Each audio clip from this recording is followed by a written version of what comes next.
نحمدہ ونصلی علی رسولہ الکریم اما بعد فاعوذ باللہ من الشیطان الرجیم بسم اللہ الرحمن الرحیم الصلاۃ والسلام علیک یا رسول اللہ وعلی آلک واصحابک یا حبیب اللہ۔ آج کا ہمارا حدیث کا بیان ابو ہریرہ رضی اللہ عنہ کہتے ہیں کہ رسول اللہ صلی اللہ علیہ وآلہ وسلم نے فرمایا، جب تم میں کوئی شخص نماز پڑھنے کا قصد کرے تو اپنے آگے بطور سترہ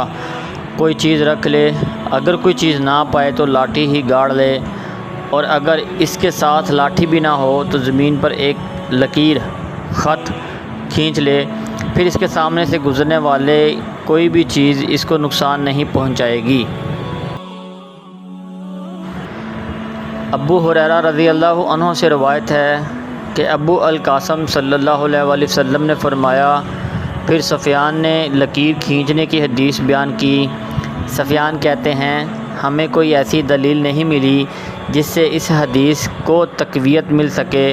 اور یہ حدیث صرف اسی سند سے مروی ہے۔ علی بن مدین کہتے ہیں، میں نے سفیان سے پوچھا، لوگ تو ابو محمد بن عمرو بن حریث کے نام میں اختلاف کرتے ہیں،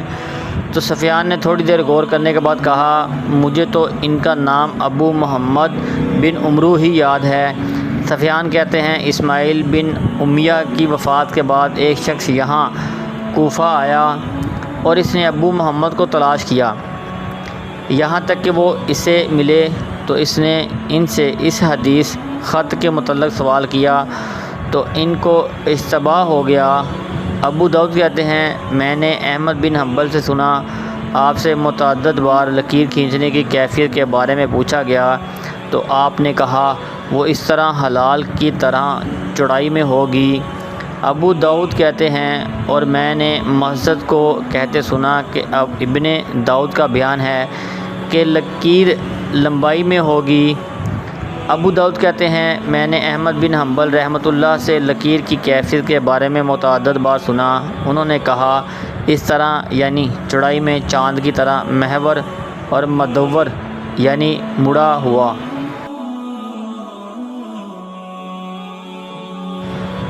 سفیان بن عینہ کا بیان ہے کہ میں نے شریک کو دیکھا، انہوں نے ہمارے ساتھ ایک جنازے کے موقع پر عصر پڑھی